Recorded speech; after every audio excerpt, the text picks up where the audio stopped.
মাৰ্ঘেৰিটাত ভাৰতৰত্ন সুধাকণ্ঠ ভূপেন হাজৰিকা আৰু গণশিল্পী ৰাজীৱ খদিয়াৰ স্মৃতিত আয়োজিত বহাগৰ এদিন কাৰ্যসূচী দেশৰ সাম্প্ৰতিক পৰিস্থিতিৰ পৰিপ্ৰেক্ষিতত বাতিল কৰাৰ ঘোষণা উদ্যোক্তাসকলৰ।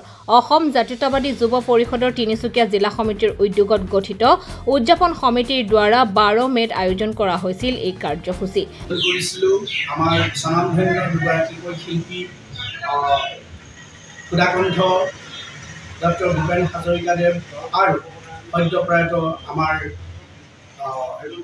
জাতীয় তথা আমাৰ গণশিল্পী ৰাজীৱ খদিয়াদেৱৰ স্মৃতিত এই অনুষ্ঠানটি বহাগৰ এদিন নামৰ অনুষ্ঠানটি অনুষ্ঠিত কৰা হৈছিল।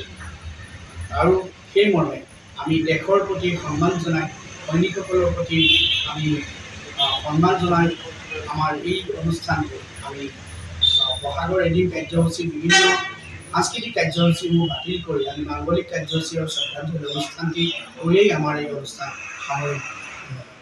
অসম জাতীয়তাবাদী যুৱ পৰিষদৰ তিনিচুকীয়া জিলা সমিতিৰ এই কাৰ্যালয়ত আহি উপস্থিত হৈছে।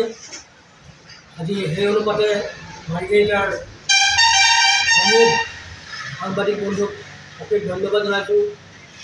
আমি আজি আপোনালোকৰ আগত দুখেৰে ক'বলগীয়া হৈছে যে আমি অসম জাতীয়তাবাদী যুৱ পৰিষদৰ উদ্যোগত আমি সুদীৰ্ঘ 15 চনৰ পৰাই আমি এই অনুষ্ঠানটো বহাগৰ এদিন অনুষ্ঠানটো পাতি আহিছোঁ। কিন্তু ভাৰতবৰ্ষত যিহেতু ভাৰত আৰু যুদ্ধ ইতিমধ্যে আৰম্ভ হৈছে, আমি ভাৰতীয় সেনাৰ লগত সম্পূৰ্ণভাৱে সহযোগিতা আগবঢ়াই আমি অসম চৰকাৰৰ নিৰ্দেশ মানি আমি অসম জাতীয় যুৱ পৰিষদৰ তৰফৰ পৰা যিটো অনুষ্ঠান অহা 12 মে'ত অনুষ্ঠিত কৰিবলৈ লৈছিলোঁ, এই অনুষ্ঠিত কৰিবলৈ লোৱা বহাগৰ এদিন কাৰ্যসূচীটো আমি বাতিল কৰিছোঁ। যদিও আমি অনুষ্টুপীয়াকৈ পুৱাৰ ভাগত মাংগলিক যি কাৰ্যসূচী আছে, শ্বহীদ তৰ্পণ পতাকা উত্তোলন, সেই কাৰ্যসূচীখিনি আমি কৰিম বুলি আমি বিবেচনা কৰি আমি আপোনালোকৰ ওচৰত এই ঘোষণাটো আজি। মাৰ্ঘেৰিটাৰ পৰা সমীৰণ বৰঠাকুৰৰ ৰিপৰ্ট, এনি পলিটিকেল।